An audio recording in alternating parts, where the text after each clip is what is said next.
La confidentialité ne sera pas vraiment assurée malgré ce qu'assure le gouvernement. Un élément tout simple.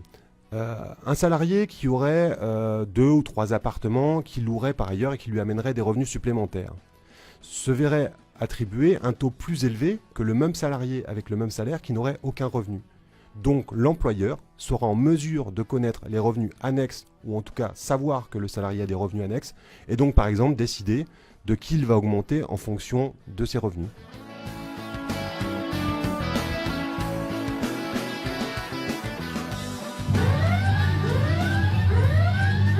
Alors il faut savoir qu'aujourd'hui, le taux de perception de l'impôt sur le revenu est à 98%, ce qui est élevé.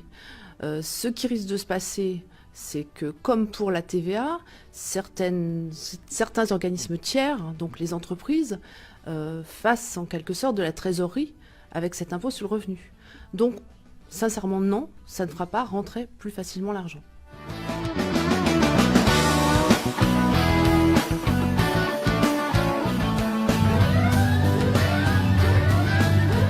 Prenons tout simplement un exemple.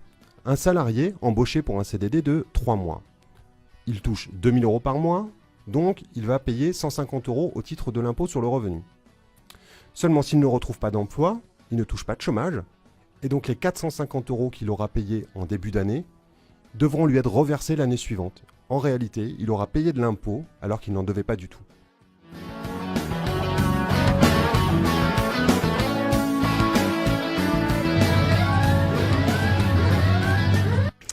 Alors en effet, ce prélèvement à la source peut cacher d'autres réformes en cours, notamment une simplification de l'impôt, comme c'est fait dans d'autres pays.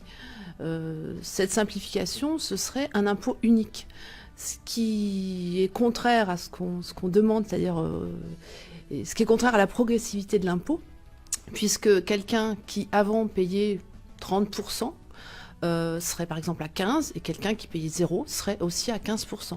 Donc on voit bien cette injustice fiscale qui se développe avec cette réforme.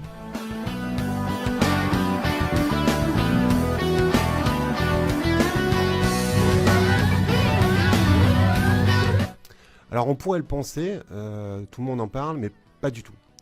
En réalité, le prélèvement à la source, c'est pas un changement de fiscalité déjà, c'est un changement de mode de recouvrement de l'impôt.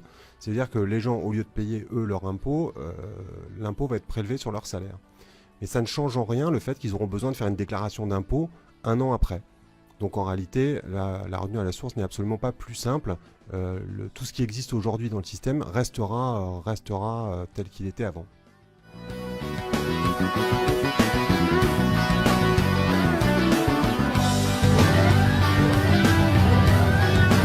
Oui, c'est juste de payer des impôts pour la CGT. Et pourquoi ? Parce que ça permet d'avoir des écoles, d'avoir des hôpitaux, d'avoir des services publics. C'est ce qui permet de faire vivre un pays, de payer des impôts. Alors pour la CGT, il faut avant tout remettre de la justice fiscale. À savoir que le taux d'imposition des plus riches soit plus élevé et que le taux d'imposition des plus démunis soit moins élevé. Et pour ça, l'impôt sur le revenu est la solution idéale, à l'inverse de la TVA, où le taux est identique pour tout le monde. Et pourtant, la TVA représente la moitié du budget de l'État, quand l'impôt sur le revenu n'en représente qu'un quart.